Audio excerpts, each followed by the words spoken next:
नमस्कार। कभी सोचा है कि किसी पुराने ग्रंथ का सिर्फ एक श्लोक जिसमें बस कुछ नाम लिखे हों, क्या वो किसी के दिमाग के अंदर झांकने का रास्ता हो सकता है?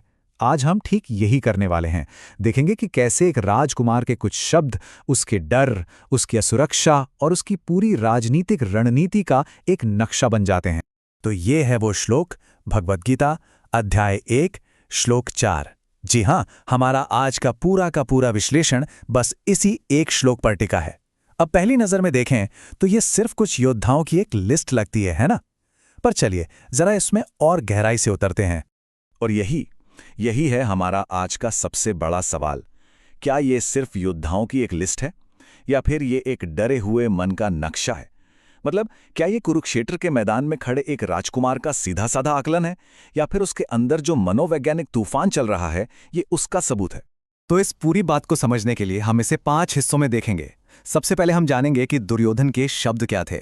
फिर देखेंगे कि उन शब्दों के पीछे डर कौन सा छुपा था। इसके बाद ये समझेंगे कि उसने उस डर को एक हथियार की तरह कैसे इस्तेमाल किया। और आखिर में इससे हम क्या सीख सकते हैं, इस पर बात करेंगे। तो चलिए जरा उस सीन को सोचकर देखते हैं। कुरुक्षेत्र का मैदान, 2 विशाल सेनाएं आमने सामने खड़ी हैं। युद्ध बस शुरू ही होने वाला है। और राजकुमार दुर्योधन वो अपने गुरु द्रोणाचार्य के पास जाता है और पांडवों की सेना की तरफ इशारा करके कुछ कहना शुरू करता है। बस उसके यही शब्द हमारी आज की पड़ताल का आधार हैं। अब देखिए, दुर्योधन की साइकोलॉजी को समझने से पहले ये जानना तो जरूरी है कि उसने आखिर कहा क्या था, है ना? तो सबसे पहले हम इस श्लोक को शब्द दर शब्द तोड़कर देखेंगे और फिर इसका एक सीधा सा मतलब समझेंगे। ओके, तो चलिए इन शब्दों को जरा गौर से देखते हैं। यहाँ कुछ शब्द बहुत ही ज्यादा महत्वपूर्ण है। एक है शूरः, मतलब वीर योद्धा। दूसरा महेश्वासः, यानी महान धनुर्धर। और सबसे ज्यादा जरूरी है भीमार्जुन समः, यानी भीम और अर्जुन के बराबर। ये सिर्फ शब्द नहीं है, ये दुर्योधन के दिमाग में क्या चल रहा है उसके साफ साफ इशारे हैं, और इस पर हम आगे बात करेंगे। तो ये हुआ इस श्लोक का सीधा साधा मतलब। दुर्योधन अपने गुरु को बता रहा है कि भाई देखो, दुश्मन की सेना में कौन कौन से तगड़े योद्धा हैं। यहां तक तो सब ठीक लगता है, बिल्कुल सामान्य। पर असली कहानी तो इन शब्दों के बीच में छिपी है। और अब आते हैं इस पूरे विश्लेषण के सबसे दिलचस्प हिस्से पर। देखिए, दुर्योधन जो बोल रहा है वो सिर्फ पांडव सेना के बारे में नहीं है, वो असल में अपने ही मन की बात कर रहा है। उसकी ये तारीफ असल में उसका डर है, जो शब्दों का भेस बदलकर बाहर आ रहा है। ये एक बहुत ही बुनियादी मनोवैज्ञानिक तथ्य है। जब हम किसी चीज से डरते हैं ना, तो हमारा दिमाग उसी खतरे पर अटक जाता है। हम बार बार उसके बारे में सोचते हैं, उसकी हर छोटी बड़ी बात को बढ़ा चढ़ा कर देखते हैं। दुर्योधन यहां सिर्फ सैनिकों की गिनती नहीं कर रहा, वो असल में अपने डर की एक लिस्ट बना रहा है। जरा इस पर ध्यान दीजिए। ये जो वाक्यांश है, भीम अर्जुन समाः, यही दुर्योधन के दिमाग की चाबी है। भीम यानी शारीरिक शक्ति और अर्जुन यानी धनुर्विद्या में कौशल। तो जब दुर्योधन कहता है कि दुश्मन के योद्धा भीम और अर्जुन के बराबर हैं, तो वो असल में क्या कह रहा है? वो कह रहा है कि हमारे सामने एक भीम और एक अर्जुन नहीं, बल्कि कई सारे भीम और अर्जुन खड़े हैं। ये डर से पैदा हुआ एक जबरदस्त अतिशयोक्ति है। और फिर वो महारथा शब्द का इस्तेमाल करता है। देखिए, ये कोई मामूली शब्द नहीं है।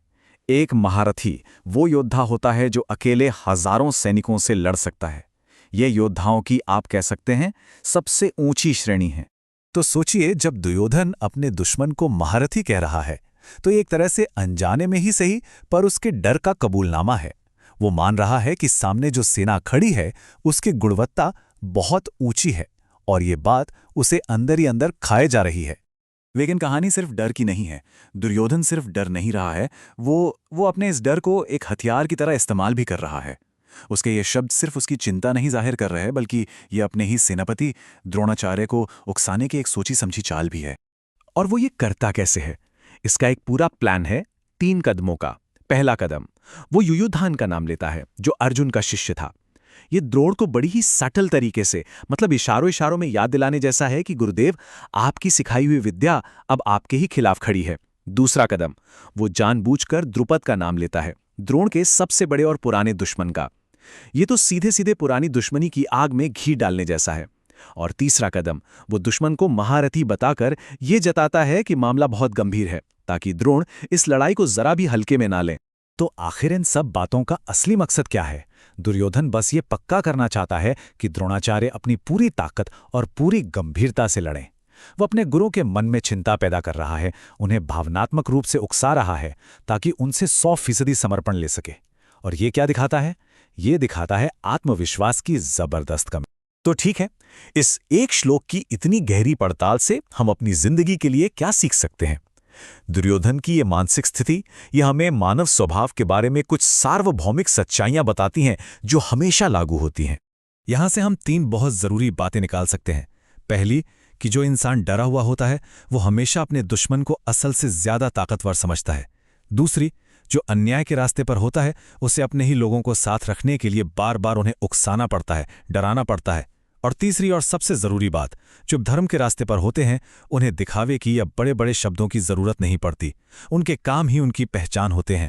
तो कुल मिलाकर बात यह है कि ये श्लोक सिर्फ कुछ योद्धाओं की लिस्ट नहीं है, ये तो एक मनोवैज्ञानिक प्रोफाइल है। दुर्योधन का डर, उसकी असुरक्षा और अपने ही लोगों को हेरफेर करने की उसकी कोशिश का एक जीता जागता सबूत। और ये सब हमें एक बहुत बड़े सवाल के साथ छोड़ जाता है।